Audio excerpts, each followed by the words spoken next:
What is going on, everybody, and welcome back to the TGS podcast. Today we have Connor on the podcast. You know, we're going to have some very interesting topics. It's going to be very different from the other two. Hopefully. Yeah, hopefully it's better, you know.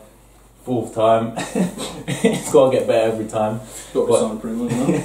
So yeah, today we're going to talk about mainly like astronomy / astrophysics, because that's kind of Connor's speciality. Studied at university and it's really one of his passions. So like, what brought about your passion for like astrophysics and astronomy? Well, it started mainly when I was younger, sort of watching sci-fi films, TV shows. Since then, it's just sort of grown naturally, I guess. My dad brought me into, again, films, TV shows, games even. Stuff like that helped me grow my passion a lot. And then when you get to sort of school, you get the chance to really research into physics, science, all that sort of stuff, and that helped me really appreciate how deep my passion for it went. So that was sort of the natural progression, taken on to A-level, to higher learning, and then into university as well. So that was where my passion really started and grew. But that's mainly the story of how I got from sort of watching TV shows about it to studying it and being really involved with it. So like, what TV show, like Star Wars? TV shows. A TV show called Stargate. It's not that long. Oh, yeah, I remember. Yes, it's pretty. Well, people may have heard of it or think they've heard of it because of shows like Star Trek, Star Wars. It's got that similar like Star something. But yeah, it was the main one, I'd say, in terms of my passion. Specifically Stargate Atlantis, which was the follow-on series. Was that on Sky One? Yeah, it was on Sky One. You can still see replays on Sky One every now and then. So yeah. Yeah, I used to watch Simpsons on Sky One. They used to be on afterwards every time. Yeah. But like, so obviously just branched into TV shows quick, like Game of Thrones. Obviously, big fan of Game of Thrones. Final season is like what? April. 2 months. Yeah. Or 2 and a bit, I believe. I think it's like 20 something of April, right? Okay, it might be that. Yeah. I know it's definitely April. It's like near the end, I think. Okay. How like is it 8 episodes or 10? I think this one's going to be 7. Seven. No, I think this one's 6 actually. I think it's 6 2-hour episodes, because I think they were doing 7 for season 7 and 6 for season 8. Oh, so it's going to be 6 roughly 2-hour episodes. Yeah, I saw the layout for it. Like when they announced it, I saw the layout for it, but I don't remember the exact times. I don't think they're all 2 hours. I think the first 3 are a bit shorter than the last 3. Yeah, you'd expect them to sort of. The last 2 or 3 especially, you'd expect to be quite a bit longer than the first. It's been going on for how many years? Like, it's one of the only shows I watch now, because that and Rick and Morty. I used to watch a lot of shows. I used to watch like Arrow and Flash. And I didn't really get into the DC ones except Legends of Tomorrow. I watched a bit of Arrow, but it just never appealed to me, I guess. I much preferred the Marvel TV shows to the DC TV shows. I used to watch a lot, like when I was in like year 11, year 10, because I used to have a lot of like free time, and like I didn't really do anything else. Like I could, like in the half term, like what was there to do? I would like sit and binge a TV show. Like I watched like Game of Thrones. Like when I started, it was like season 3, so I watched all 3 seasons. Suits, I watched like season for 5. We literally watched all of them back to back in like 3-4 days. Yeah. Suits I watched for like 3 seasons, but it got boring. Yeah, it's kind of like it's good, and then it gets really dead. Yeah, I know a lot of people that do. I just never did, I guess. Like I used to watch Arrow and Flash every week and stuff like that, but it got boring. Like after so many episodes, you end up seeing so much TV. You're just like, I want to see. Like literally, it was like a commitment. Like it was like I have to spend like 3 hours on separate days watching all of this stuff. And it was a bit of a. I guess most of my nowadays like Netflix stuff. The Netflix sort of. It's like a new wave of Netflix shows coming in that are kind of weird, but they're still TV shows. It's like just very creative, very like different. Stranger Things is aptly named. I watched one very recently called Russian Doll. That's a bit weird. It's a bit like Groundhog Day, but a bit messed in the head. So there's that. The Marvel stuff on Netflix as well, which most of now has been cancelled because Disney won't their property back. But we won't talk about that. And then Stranger Things as well. They're the main ones I watch. What was that new thing that came out like a while back? Bird Box or something. Oh, I haven't seen that. Was that Netflix? Yeah, that was Netflix. I didn't see it either. It's the blindfold thing. I've seen loads of memes about it, but I haven't actually I didn't get it. I don't know, but like, so your what's like your top 5 movies or top 3 movies? I might have to do top 3. Top 3 is easy. Like no particular order. I mean, it's a bit more recent, but I think I've got to put Infinity War in there. Infinity War, I like that. I was impressed, to say the least, coming out of Infinity War. And I think it lived up to the hype that was built. Even though it seemed impossible beforehand, it did live up to the hype it had leading up to it. Other than that, I don't know. I might have to put Breakfast Club in there, just because I hadn't seen that until a few years ago. When I saw it, I was like, this is a pretty good film. I can't deny that. The 80s had some very good films, and I think Breakfast Club is one of those. So that's in there somewhere. The third film, probably Lord of the Rings, The Return of the King.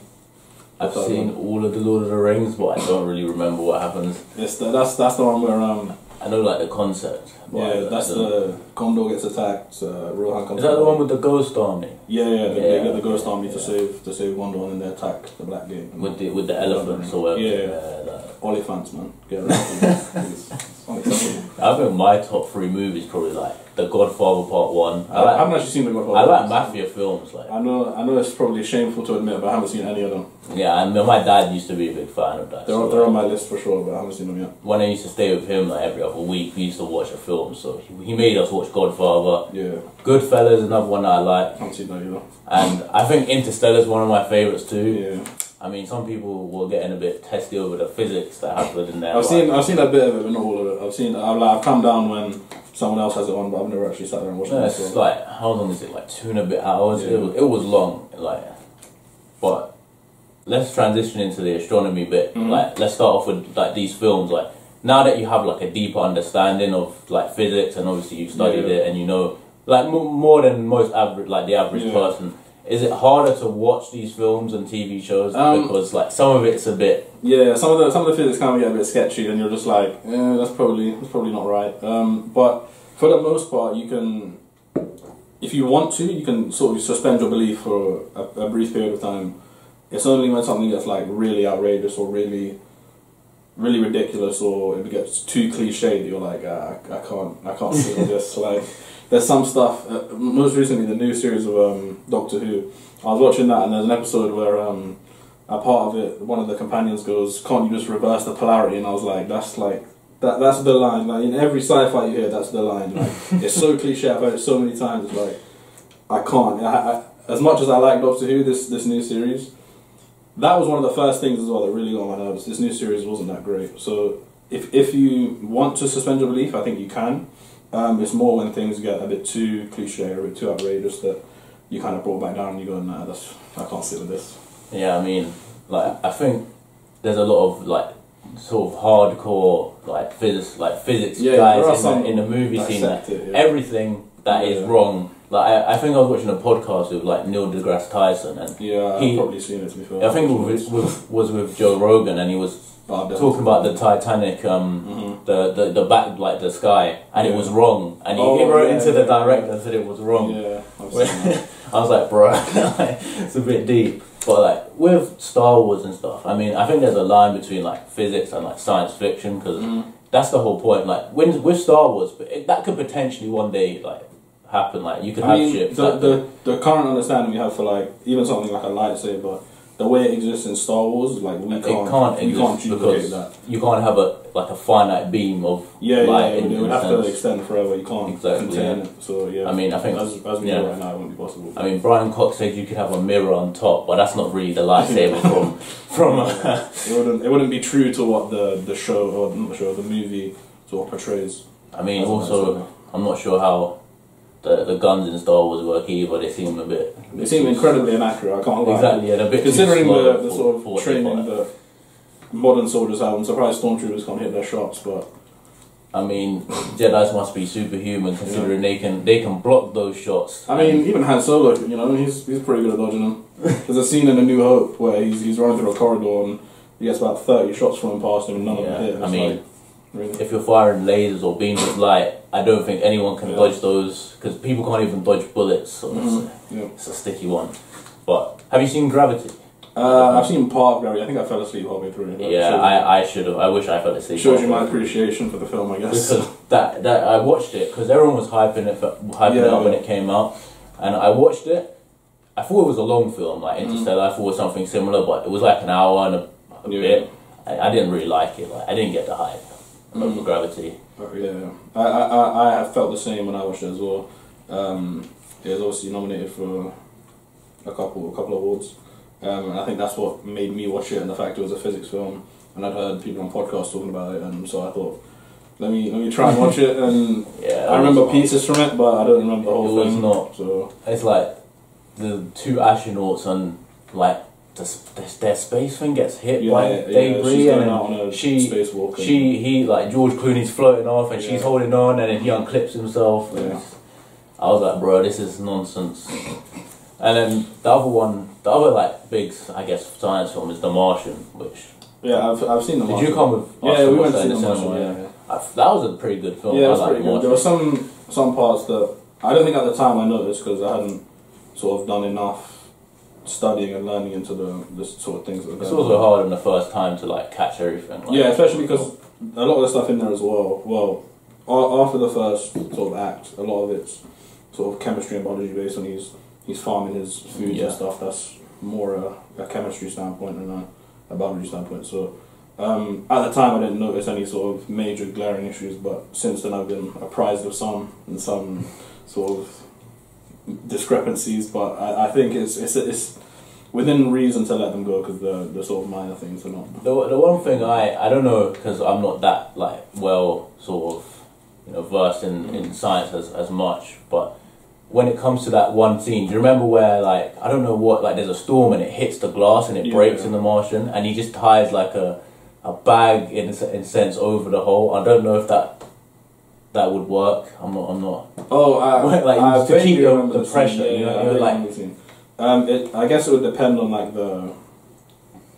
the cross strength of the bag. So if it got caught on something, the vacuum would pull it out and it would get stuck. But if there's nothing to sort of brace it on the inside, then it would just get sucked out.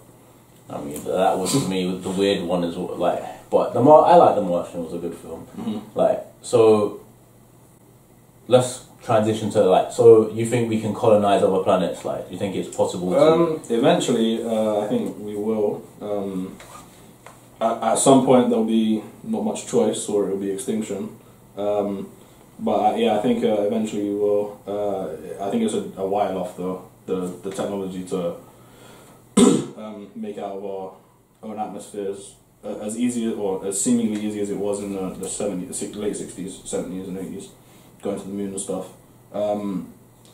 It seems to have got harder because there's not as much research into it, there's not as much funding, so as easy as it was, seemingly easy as it was back then, it's not as easy now. So I think it would take A, some serious funding, B, some quite major advancements in sort of engines and travel, getting somewhere before not before it's too late, but within a reasonable amount of time, because you've got to sort of expect that it's they've got to grow their food on board. Unless we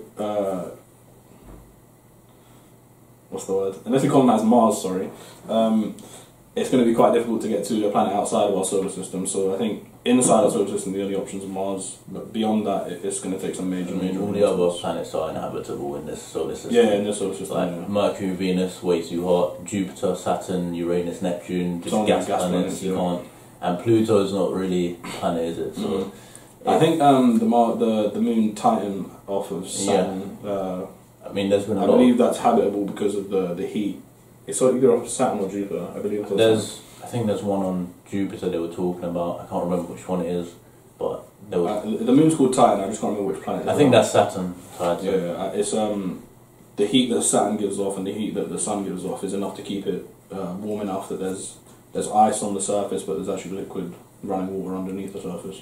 Yeah, so it could possibly be habitable. They think there's water on Mars. Like they discovered polar ice caps and whatever. And obviously Elon Musk has like the whole SpaceX program to Mars. But like just to touch on what you were talking about, like how it was easier then, like 30, 40, 50 years ago. I think part of that is safety restrictions as well. Like they didn't really pay too much mind to safety, and there wasn't as much regulation on it. Like and there was, I think, another aspect of it was at the time the Americans and the Russians were the two sort of the two in the space race. They genuinely believed that the first to space was the major power on the planet. So And I think other nations maybe had that view as well, that whoever got there first is maybe the one to side with. So I think that may have been part of the motivation to make those leaps and bounds that were made to actually reach the moon. Yeah, I mean, as you said, like, it's not, funding is not like what it used to be back then. Yeah. Obviously, they were pouring money into that a lot, like so much money. But now, I mean, people just kind of, it's hit a sort of stage of, I guess, comfortability. Like, people are just comfortable with technology now, and there's a lot of other things people want to advance. You know, like computers are getting better every day, phones, everything. You know, I think eventually people sort of, I think that because there's so much stigma around it now, there's like so many sort of prevalent figures in astrophysics and stuff like that, you know, like Brian Cox and Neil deGrasse Tyson, like people are generally interested in it, and I think there will be one country, whether if it's the US or even China now and India launching stuff, I think one day people will probably venture past this planet. I mean, I don't think it's in the near future, like next 10, 20 years. I mean, unless someone finds some sort of... I don't think Mars is too far off, but even that, I think it's not going to be within the next 5 years. I think Mars is a possibility, like, in sort of, I would say, like, the recent or future. Like, it's a potential next 10, 20 years. I know there are definitely plans, but it's sort of, you can give a timeline to your plans, but then there's inevitably going to be setbacks. I mean, with stuff like that, there's always, like, they say we'll have it ready in 10 years, but it usually takes a lot longer.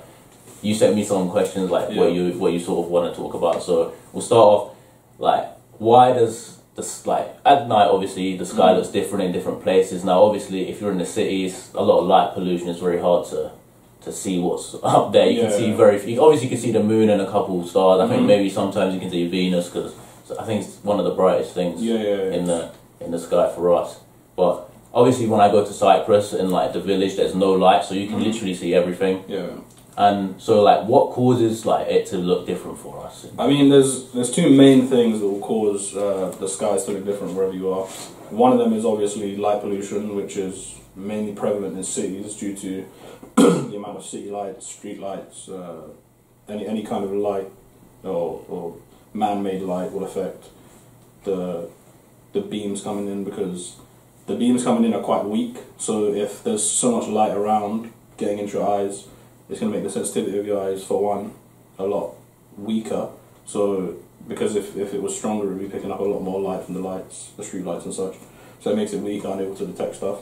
The second one is the height you are. So, say if you're in a city that's, I don't know, maybe a few hundred meters above sea level, there's a lot of atmosphere for the light coming in to break through. And the atmosphere does actually help filter out a lot of the light through ionization of the particles in the atmosphere. So, yeah, one of the major things is the atmosphere as well, which is why if you want to get like the best view of the night sky, you're best off going to a very tall hill, or as tall as is nearby, but make sure it's outside of a city. So a tall hill outside the city, and you get a pretty good view of the night sky. You so see sort of nebula. So like a mountain would be ideal to see everything. Yeah, obviously if you get to the top of Everest, you know, that'd be nice. But I hear it's very dangerous to be up there. Yeah. So, you know, maybe not whatever's manageable for you, I guess. But yeah, so like, do you need kind of like expensive equipment, like telescopes? Because my mom like was very into like looking at the sky. Obviously here it's very difficult because of the lights, but she was doing research and she bought binoculars, and she said you can see quite a lot with just binoculars if you look up. But for anyone at home, like, or anyone looking like interested in buying a telescope, maybe for like themselves, or they have someone who's interested, like, what would you recommend? Well, I had a telescope when I was younger, not a very good one, admittedly. Most of the telescopes you buy from sort of general retailers like supermarkets and stuff like that, they're not going to be that great for any sort of advanced looking. They're going to be quite low magnification and quite poor quality, so if you want a really good look, you're going to have to do a bit more research into where you actually get your telescope from. But it's not too expensive to get a decent telescope to where you can get into looking at the sky and observing different things in the sky. Also, to start, I wouldn't even recommend unless you're sort of only doing it for the sort of beauty of it, which I can understand. If you really want to get an understanding for it, you're better off starting with a bit of reading on the subject into what you can actually look at in the sky. Because otherwise you're just going to be looking through your telescope thinking, that looks nice, but what is it? Surely at different times of year you can't see everything due to Earth rotation. So time of the year is an impact. Everything rotates around an axis. So there's the North Star, which it's not quite at the centre of the sky, but you can see it basically year round. It makes a sort of figure of 8 if you trace it out each month. That's called an analemma. That's a bit more advanced. I wouldn't expect many people to know what that is, but it traces out an analemma, a figure of 8. So yeah, there's that, but everything else sort of rotates around that. So the sky is the same on the hemisphere, kind of within reason. There's a bit of change, but it just sort of spins. So whatever was here, say east, whatever was west, they'll spin, and then they'll come back around. So yeah. So obviously, we'll move on to. So you've used telescopes before, obviously? Yeah, there was a really good one at my university. I went to the University of Manchester. They have a really good one on their roof of their physics building, which has a lot of filters. We got to look at the sun through a light filter, which allowed us to actually look at the surface of the sun without burning your eyes. Normally, if you just look up at the sun, it will burn your eyes. Pretty dangerous. Do not recommend. Yeah, you do need to look at it through a pretty powerful filter. The one we looked through filtered out not all light, but most of the wavelengths of light that will hit your eye. It was a study to look at the rotation of the sun. So we took it at different times and then saw how far a certain sunspot on the sun had moved across, and there were different heights, and the sun moves at different speeds across its surface at different heights and stuff like this. It was pretty interesting.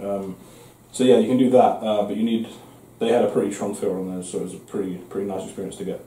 I mean, I think probably the most important thing is you just need to be somewhere where there's not a lot of light if you really want to look. Because I mean, as someone who's tried to look from like here, and to be fair, right here is not the most sort of light polluted area to say, because you can see a little bit, but I'd definitely recommend going somewhere like countryside, somewhere that's a bit more rural, or even if you're into like traveling. Like obviously, there's certain places on the globe where it's inevitably better to look.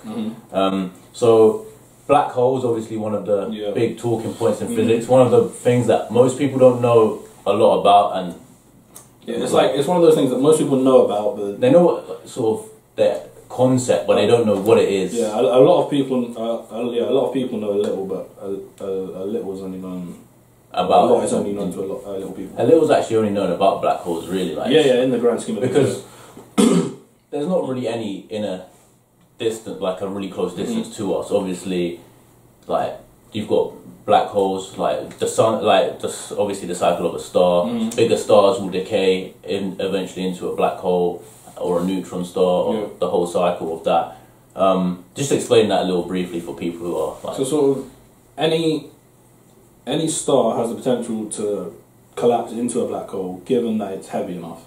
That's the main criteria to look at when you're considering, can this star become a black hole. Any stars like our sun can become black holes. They just have to be quite a lot larger than our sun. Our sun's nowhere near big enough to become a black hole. It's actually it's actually quite small in the grand scheme of stars.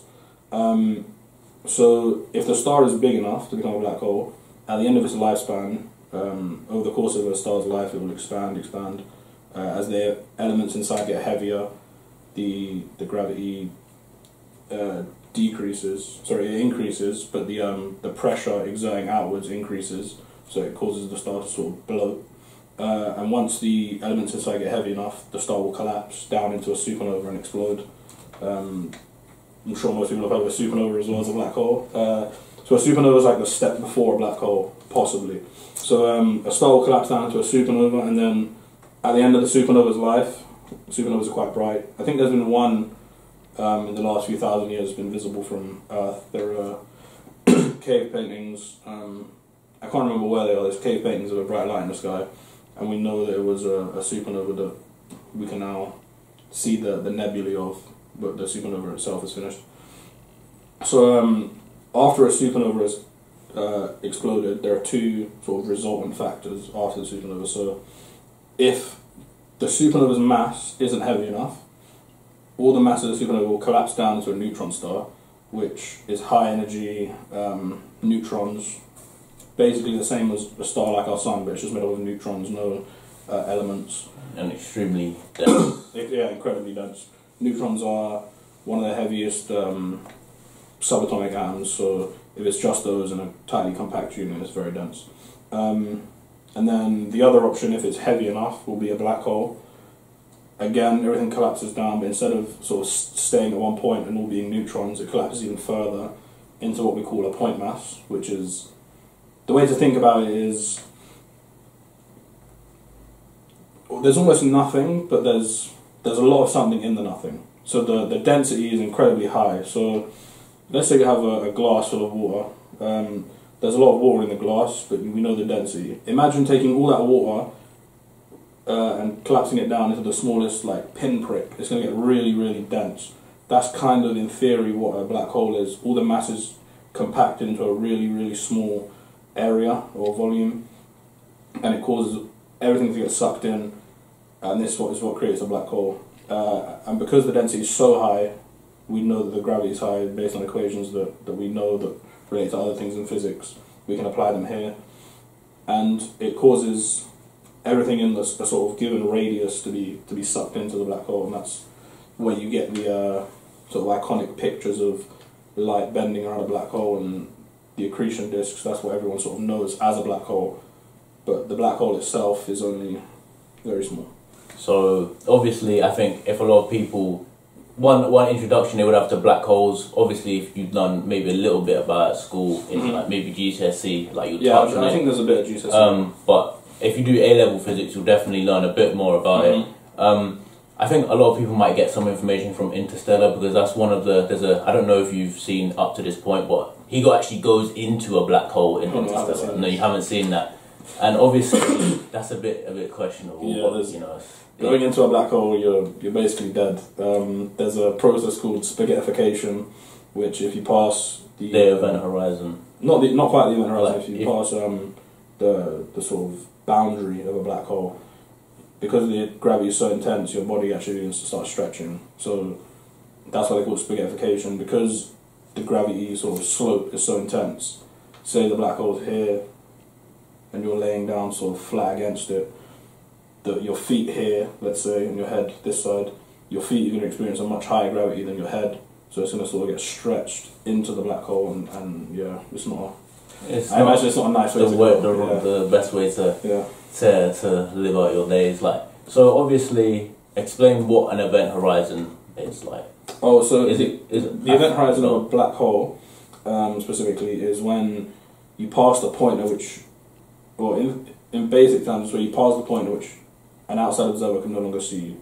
So it's called an event horizon because that's where the event takes place. You can't horizon because you can't see past the horizon, right? So once you pass the event horizon, the thought is you can't see, or if let's say if a person passes the event horizon, you can no longer see that person because the gravity from the black hole is so intense that the light that would normally have to leave their body to get to your eye can no longer escape. So realistically, or in a in-depth sense, it's the point at which light can no longer escape a black hole.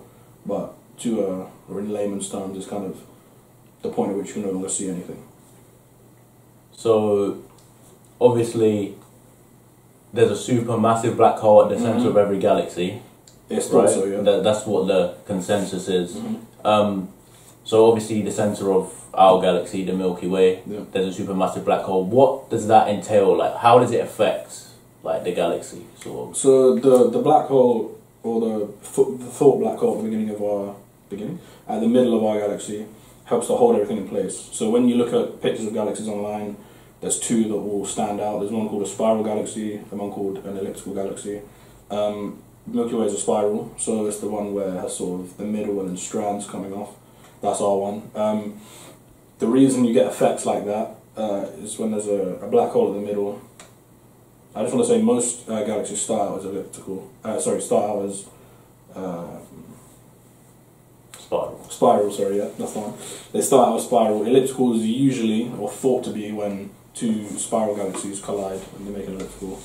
So yeah, spiral one is made, or is held together by the black hole, and the spirals coming off are due to the fact you're moving or the distance you are from the center of the black hole again. So like I said with the spaghettification, the further you are from the black hole, the less gravity you'll feel, the less intense the gravity will be. So the reason spiral galaxies look the way they do is because at the center of the black hole, the stars that you see on the galaxy picture were moving a lot faster, so they're spinning a lot faster, so you get a sort of twisting of the line. So imagine there's a black hole and then a line of stars.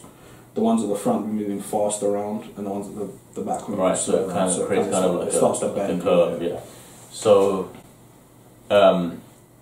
obviously one sort of science fiction thingy is aliens. A lot of people will say, well, the universe is infinite, there's so much sort of space, no one knows what's there. There's got to be another sort of planet or civilization somewhere. And obviously there's a lot of conspiracies that there's aliens have been here. There's a lot of like the pyramids is one big thing. Like a lot of people like to say aliens can't build that. It was impossible for humans back then to build that. Like a lot of weird conspiracies. But if there really is aliens like out there, why haven't they sort of made contact, or why haven't we been able to find them yet? I want to touch on the pyramid thing first. I've heard a lot of people say, oh, the pyramids couldn't have been built by slave workers, they would have been too weak, not fed well enough, wouldn't have been strong enough to move the big blocks into place, or even transport the blocks across large distances. One of the explanations I've heard, and I believe they used evidence of cave paintings depicting this, was they used to wet the sand underneath the blocks. This would make the sand more like a surface to allow the blocks to slide along easier, so you wouldn't need as much force because there wouldn't be as much friction. So that's one of the explanations I've heard for sort of rationalising how slave workers could have built the pyramids. But yeah, sort of why wouldn't aliens have visited yet, if there are aliens? Like you said, the universe is a pretty big place, so there's a lot of chance for there to be aliens, but that also means there's a lot of places to look. So if there were aliens, say, 1 million, trillion, quadrillion miles away, whatever it might be, it's going to take them a long time of looking between us and them. They wouldn't be 1 million, by the way, that's within range of our sun, but... so, you know, they wouldn't... or not 1 million, but several hundred millions in range of our sun, so they wouldn't be within that. But yeah, the reason it would be unlikely for us to have found them or for them to have found us is because unless they're using some sort of advanced way to find civilizations that we don't know about, it's very difficult to actually find civilizations, because you have to first find a planet that might have life, or life as you know it. Like, for us, the planet needs to be not too hot, not too cold, and the physics that we know of... It's very, very specific specifications. Specific conditions. They call it the Goldilocks zone, right, where life can happen, and that's only a very small sort of part of space as well. So a planet would have to be within a Goldilocks region for life to exist as we know it. We only have evidence of life on this planet which needs to be within a certain number of degrees to exist, and you also need oxygen. So as far as we understand, another planet that would need life would need to be within that range and need to have oxygen. So that would be the first sort of indicators that life may be there. The second thing we can look for in terms of alien life is radio waves. Radio waves are not natural to the universe. We make them through artificial means. The reason you can sort of, if you have a moderate understanding of physics, you'll have heard of cosmic microwave background radiation, CMBR. So this is radiation that's thought to be left over from the Big Bang, which was the inception of the universe, and it's only at microwaves, cosmic microwave background radiation.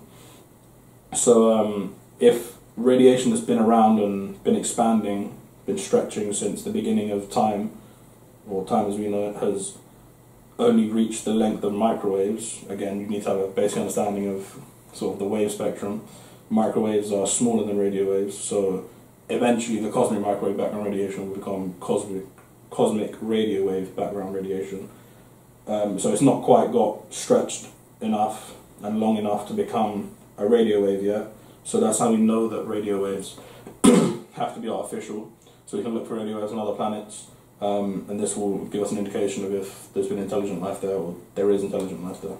I mean, like you said, like from my perspective, I think like we don't obviously have the technology right now, and to assume like obviously all these conspiracies, like I've seen stuff like Atlantis was like a spaceship that came like a really super advanced, and that's why it's gone, you know. But obviously they've got like very, I don't want to say substantial evidence for that, but it's like very circumstantial and stuff like that. They pick and choose the evidence. Yeah, it's very like they like to disregard certain things, and like obviously, like you said, technology is not good enough right now. Like we can't even send people past the moon at this point yet. Like we could. So we might be able to find out if there is intelligent life, but then actually making contact or finding it would be quite a struggle.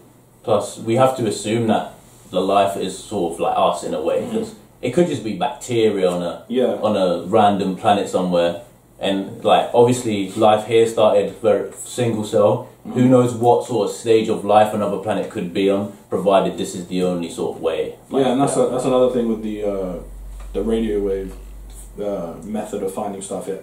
A civilization would have to be at a certain stage of its development. Like for us, radio waves, we've only been making them within the last few hundred years. So you think the human race has been around for thousands, tens of thousands of years, maybe even hundreds of thousands of years. And it's only in the past couple hundred that we've been able to produce radio waves. So if we did spot, or if we didn't spot somewhere with radio waves, it's in the Goldilocks zone, that's not completely disregarding that there could be life there, it's just that there's not life that's advanced to our stage there, or life that can produce radio waves there. So I think another theory is like when you get to a certain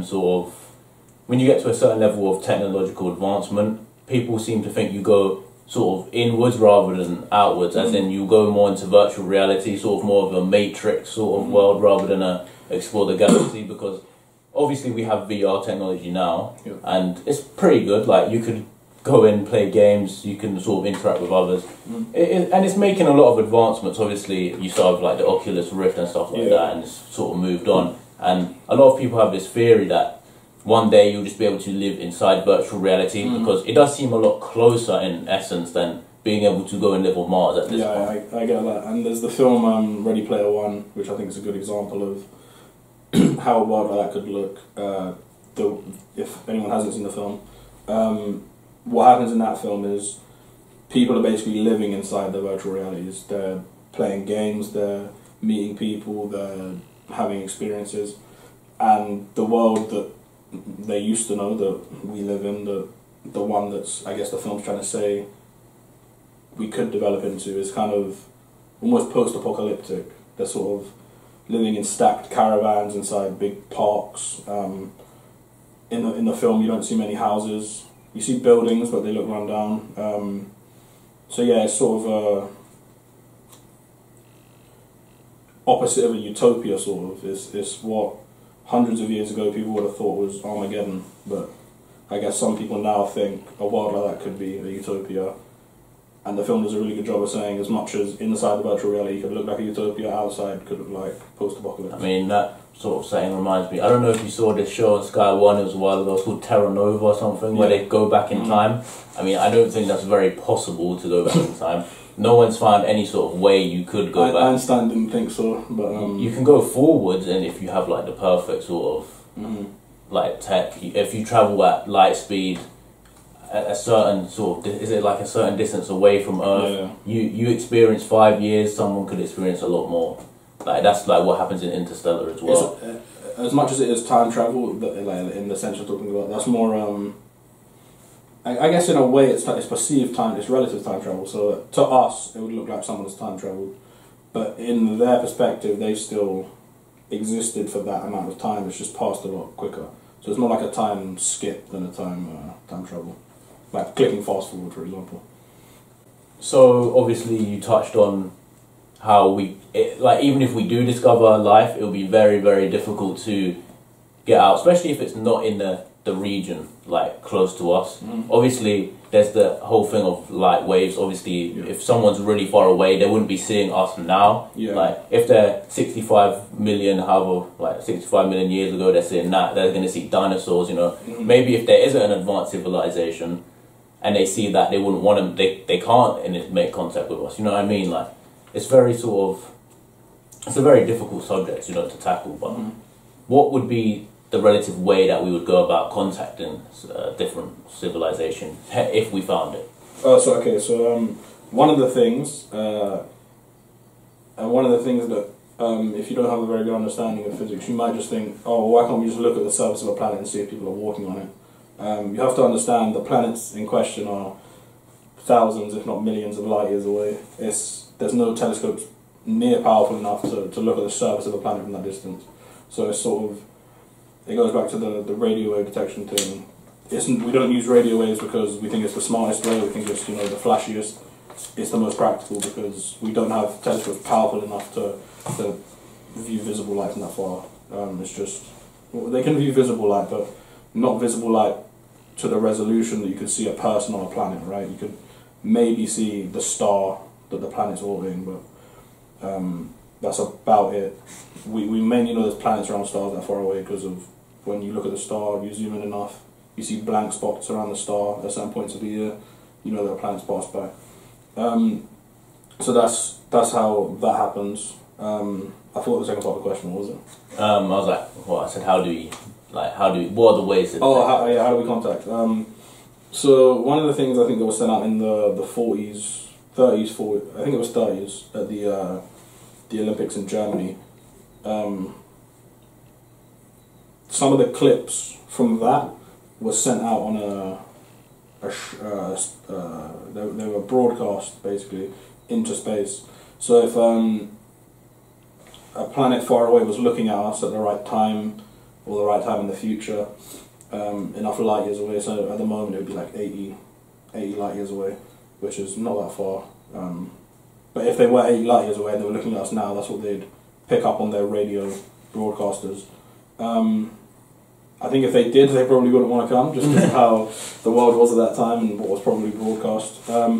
But yeah, in terms of contacting other civilizations, there is that, in terms of broadcasting radio waves that people can detect.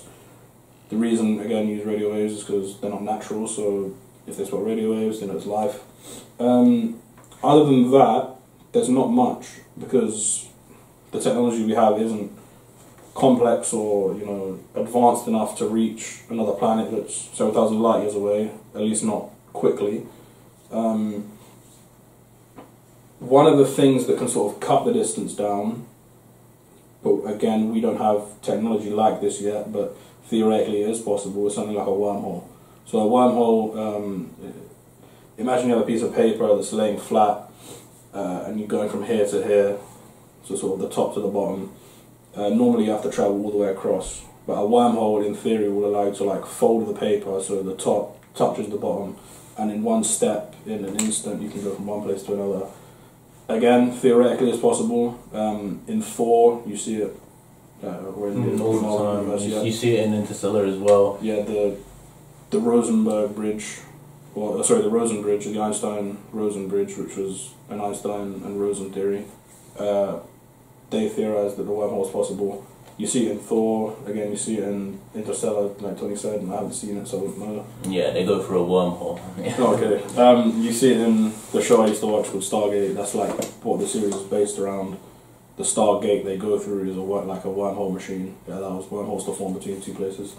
So, yeah, other than the radio waves, right now it's not looking too good about trying to find or even communicate with alien civilizations. With wormholes as well, I think, like you said, they're possible, but I've heard that once something enters it, it becomes extremely like if it were possible and something were to enter it, it would just collapse.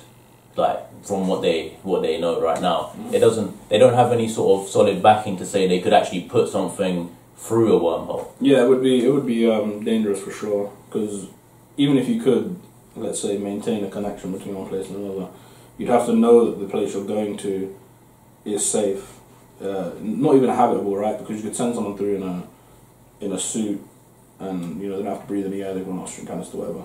But there could be very intense radiation there, for all you know. Like, there's no way of, in theory, if it's a one-way thing, there's no way of detecting what's there. If it's a two-way, I guess you could detect what's coming back through. But yeah, it's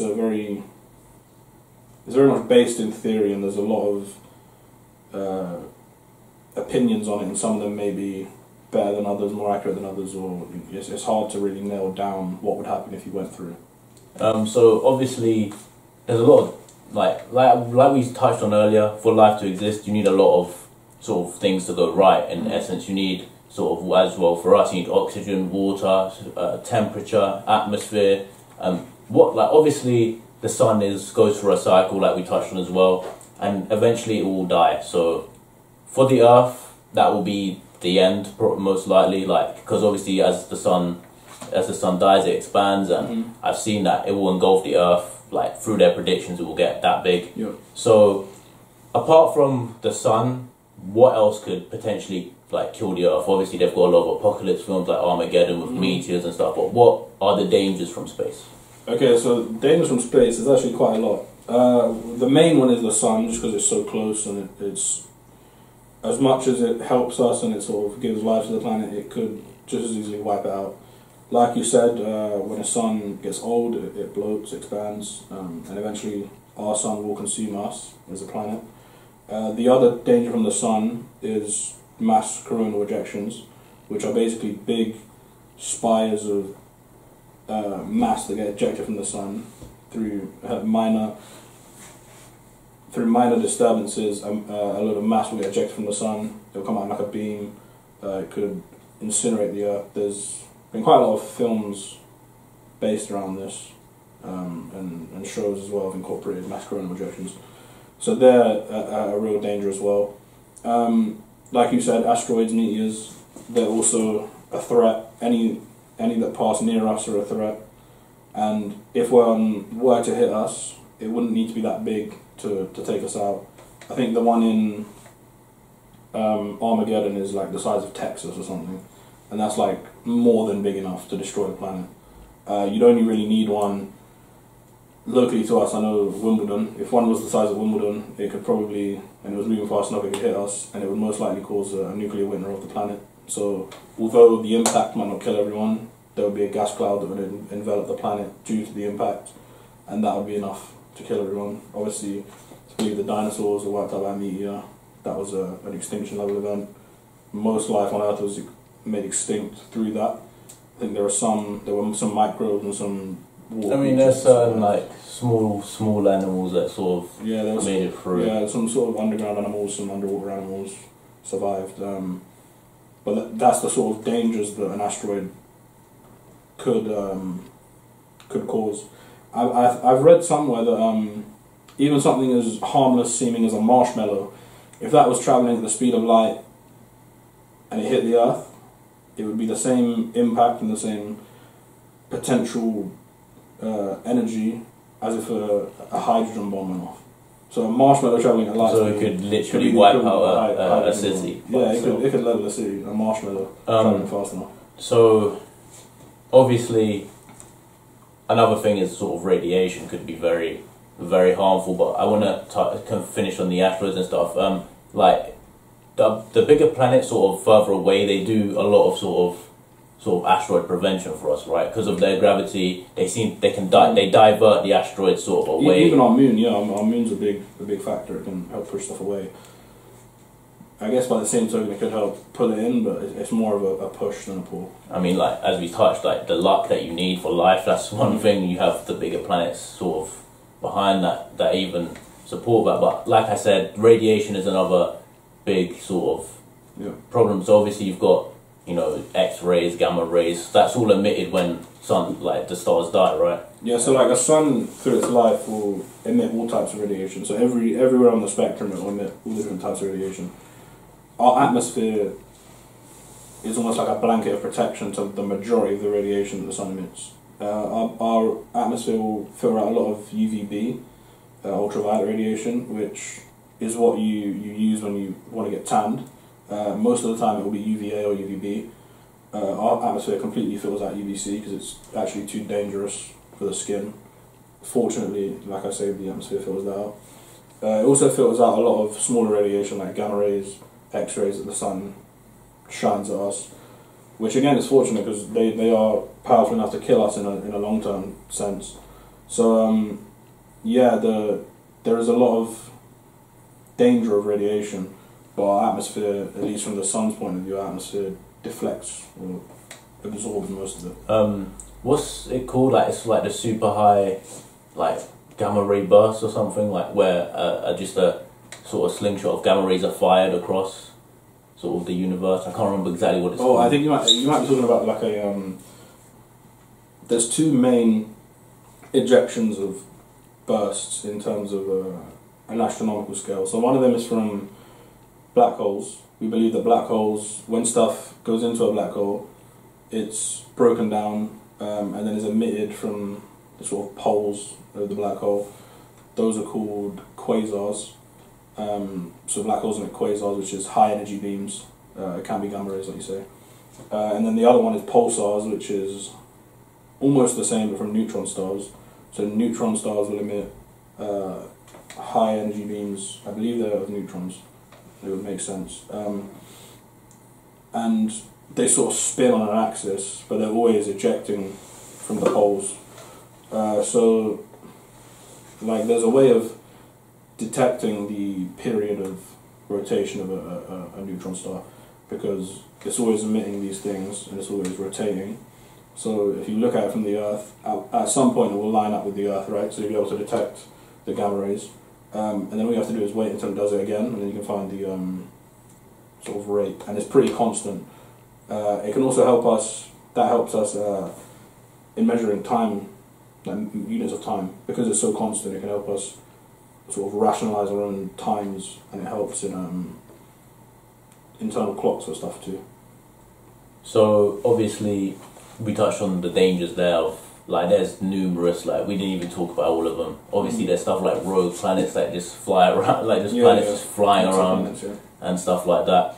But we'll move on. So obviously, religion is a big factor. Obviously, in the past, a lot of people, it's like something to do with hope. You know, people want to grasp on. And back in 600 years ago, when sort of like people like Galileo were looking at the sky and just like saying, "Well, look at this." He was sort of being like marginalised from society. They wanted to sort of exile him and even kill him in most circumstances. But obviously, as somebody who's, I want to say, like a student of science, like how do you go about rationalising religion? Like, do you believe in God or? I believe there's a place for religion in the sense of, if somebody wants to find some spiritual values in themselves, you know, and really give themselves, you know, and some people need an external power or an external source to sort of give themselves hope and meaning. Then in that sense, I think it's okay, because there are some very like empowering and motivating stories of people finding religion and becoming much better people because of it. So I think it's got a place there, but in an ideal world, at least if I could design it, I wouldn't have religion in my ideal world. I think it's caused more problems than it has, you know, all those success stories. I mean, even if you read the Bible or like thingy, you see like there's a ton of wars and stuff that's come from religion, and obviously like even recently like terrorist attacks and stuff. That's like, maybe it's not what the religion promotes, but it's all open to sort of interpretation, right? So like if I interpret something one way, because the Bible's not sort of a list of instructions, it's like stories, and you can interpret the lessons that they teach you, or however you want to put it, like that. So some people can interpret in a very sort of bad way, and bad things happen. I think a lot of people can clutch to hope from it, because, you know, a lot of people can't function or go on when they have no sort of reason to live. Like religion gives people like inspiration or like a reason, like, well, if I do this one day, I'm gonna go to heaven or whatever. Yeah, like, it's again, you said heaven there. I think one of the main appeals to religion so long ago was the hope of an afterlife, something after death, because before that it was just nothing. People thought there was nothing, and that's where the sort of fear of death sort of naturally comes from the thought that there could be nothing afterwards. And that's what makes sort of your life so valuable and why every day is valuable. So yeah, that's I think one of the main appeals that religion used to have. Also, on top of that, it gave people answers to some stuff. So hundreds of years ago, thousands of years ago, there were some things that people couldn't explain. But if they adopted a religion or decided to believe in some higher power, then all of a sudden, this thing, they can rationalize it. So if someone had an illness that, from their experience, kills everyone, but they run into a person that all of a sudden survives, well, God cured you. You know, they've rationalized the thing they didn't know. They've rationalized this unknown, so there's no panic in their head like, oh, I don't know this, it's dangerous. Because that's the sort of the way humans have lived through thousands of years. I think as like the civilization gets more advanced, you need evidence to justify a lot of like what you believe and what's true. And I think a lot of people conflate like their beliefs and their opinions with facts. Like just because you feel strongly about something doesn't mean it's true. And a lot of like religion, a lot of people now like to say, well, there's not enough evidence to support what actually happened. And if you like, the Bible's a lot of anecdotal evidence. Like I've seen a lot of people, like it's just people telling stories. Like it's guys who wrote it, and I see a lot of people say the Bible was created by humans, and now like it's like kind of switched. So God was created by humans, and now humans believe God created them. I see a lot of people like that, and there's a lot of people that say, well, if there is a sort of a soul inside you that goes off to heaven or whatever, you would be able to detect it. Like I saw a podcast with Joe Rogan and Brian Cox like a couple of weeks back, and he said, well, if that's true, you'd be able to detect stuff like that, which we have no way of detecting anything like that. Yeah, that's why it's such a sort of mystery, and that's why there's still people that believe it, because you can't totally prove or disprove the existence of God. It's sort of very circumstantial and very it's almost like when you challenge a religious person and their beliefs, and you say, well, this can happen for this reasons, they almost change the goalposts, and they I see that. Well, if it's not this, then it might be this. You don't know. I've seen that because I was talking to somebody who, I think it was my mum. She obviously grew up in South Africa, and she like Christian, like she was raised through that, and I was talking to her, well, like if there was a big bang, like how do you explain evolution and stuff like that? And she said, well, how do you know one day for us is the same day as one day for God? You know, 7 days could be a million years for us. I was like, I mean, I'm not sure on that. It is what it is, but you know, until you can entirely disprove it, you just gotta sort of accept it. And I think a lot of people take hope from it, and it helps a lot of people. Like especially in the past, it's been very beneficial. But it's also, like you said, been a hindrance and stuff like that. So obviously, like we talked about, you're a big fan of movies and stuff, and like Marvel films and stuff. And I want to talk about so Iron Man's one of my favorite films, and the first one. The first, I like all of them. Okay. But you know, people like to say the second and third one are kind of shit. I think for the time, like they were pretty good films, but looking back and then you compare them to the newer stuff. That was made in 2008. Like I get what you mean. And I like, it's one of my favorite films, but like, you know, suits like that, you think it's possible, like for us to sort of, let's kind of go back to the sci-fi, like building an Iron Man suit. You think it's possible? There are like basic exosuits in. I don't think they're being deployed in military use, but they're definitely sort of on their way to being used in the military. Exosuits that can allow soldiers to lift larger masses and stuff like that.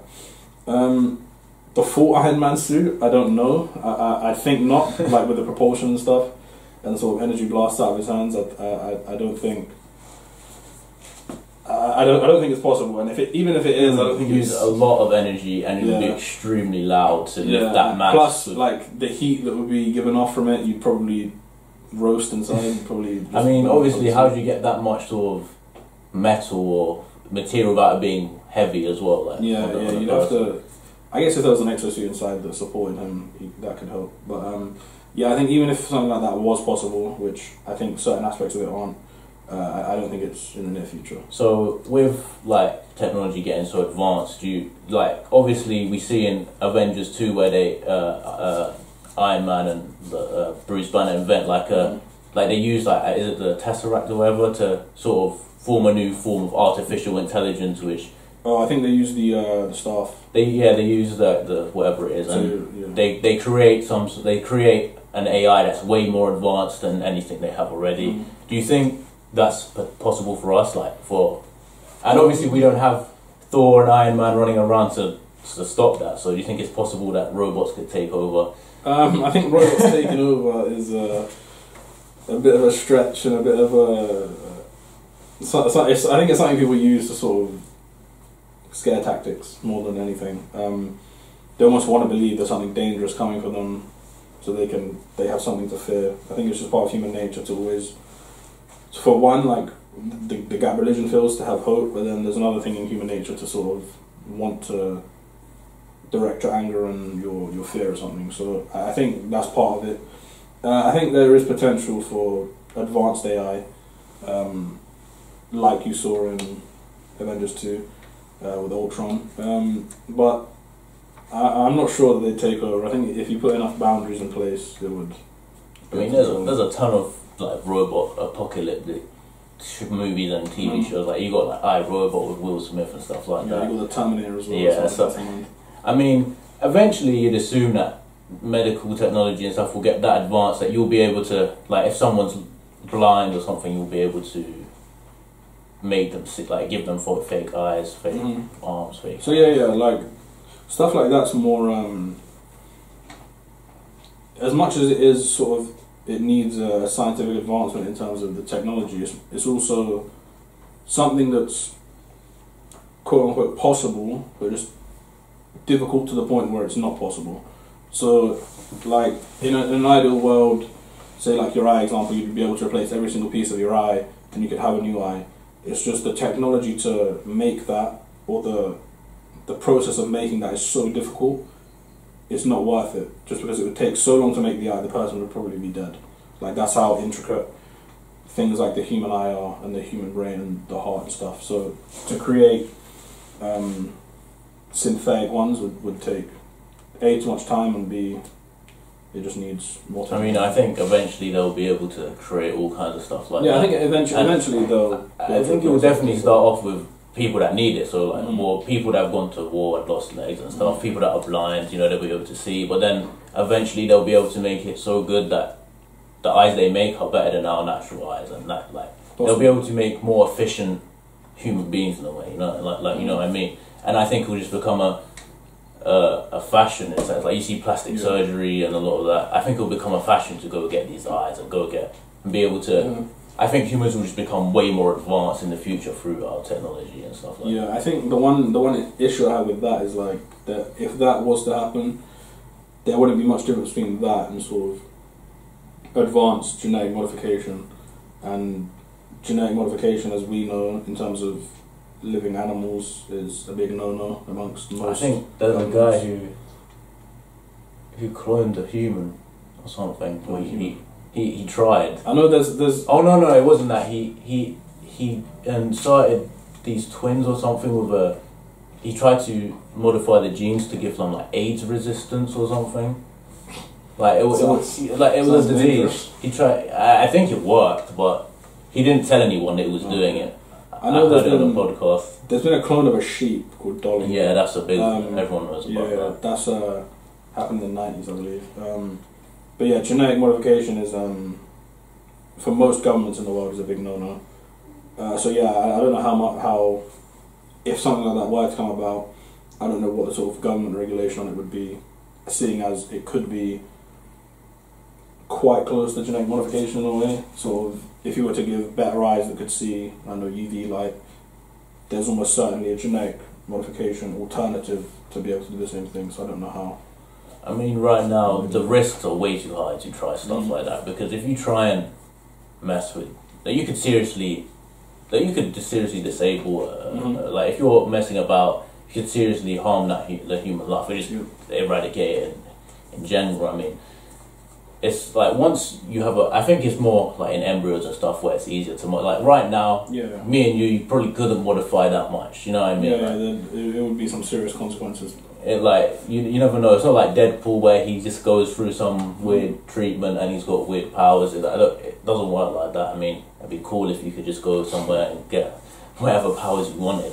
But, like even you saw in Deadpool, like most of them died. They didn't survive the modifications and stuff.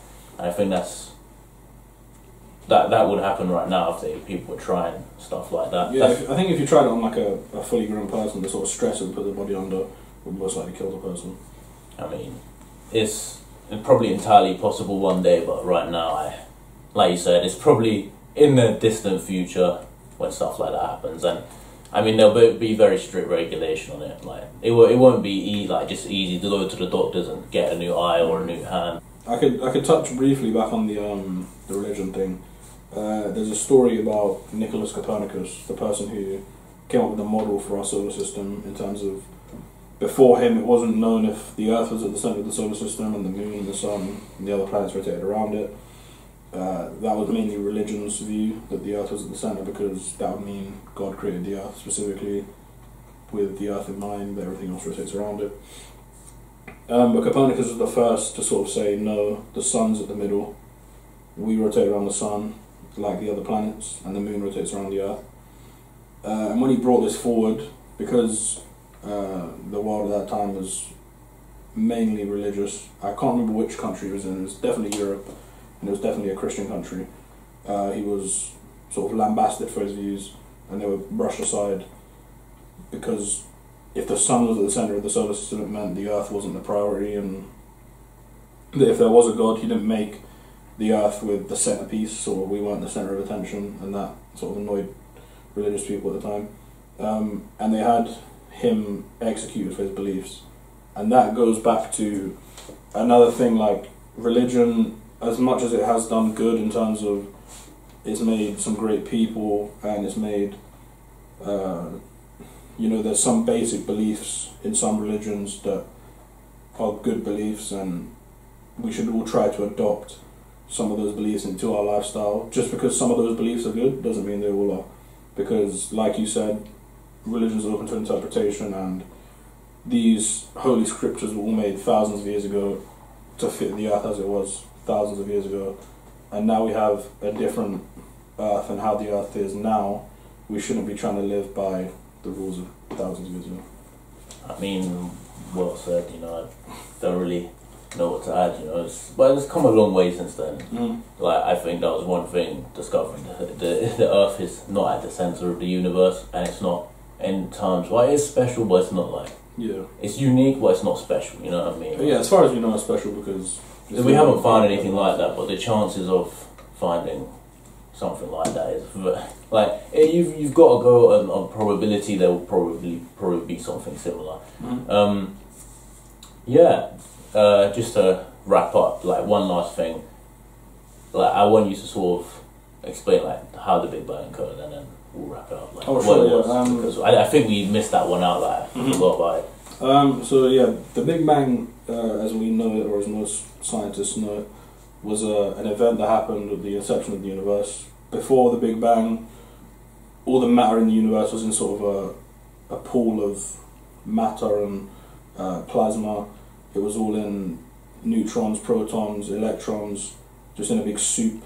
And then when the Big Bang happened, there was some sort of catalyst, of which we don't know. It could have just been a decay of something, right? Subatomic particles decay. It could have been a single decay that caused it, but some catalyst caused everything to start very, very quickly expanding, and it was this rapid expansion that we know as the Big Bang. Like when something explodes, it expands. That's why we call it the Big Bang. It was a big expansion. So it was on the scale of a few seconds, right? And you're already over millions and millions of meters, and this is what caused everything to. So at the Big Bang, or before the Big Bang, everything was really hot. Mainly because everything was in such a small space. The energy and potential energy of everything is so high. It just means everything's hot. That's what it means to be hot. Your potential energy is high. So as things expand, they lose potential energy because they're moving. They're giving off energy, like people do when you move. You give off energy. So yeah, as they're expanding, they give off energy. They got cooler. This allowed particles to get closer together than they previously had been, allowed atoms to start forming. So we go from subatomic particles to atoms like hydrogen, helium, stuff like that. You start to get the nucleuses for those. The electrons haven't quite joined in yet, it's still too hot. You give it a bit longer, the electrons are in, you're starting to get fully grown atoms, and then you move along a lot more. At this point, the atoms are starting to clump together into clouds. This is the natural stage, and it still happens now at the formation of stars and planets. They start as clouds. And then more expansion, cooling down. These clouds start to collapse into stars, planets, galaxies, all this sort of stuff. And this is what causes the early universe as we know it to start forming. So yeah, that's how the Big Bang sort of progressed into our universe as it is now. Obviously, everything kept cooling down as we go. We know that the Earth used to be a big ball of rocks. This is, right now, we're 13.7 billion years into the universe. So this Big Bang happened a very, very long time ago. And yeah, it was in a basic terms, just a rapid expansion of very hot, very small particles to the point where they got cold enough to be able to fuse into bigger particles to the point we're at now where we sort of So, one last thing.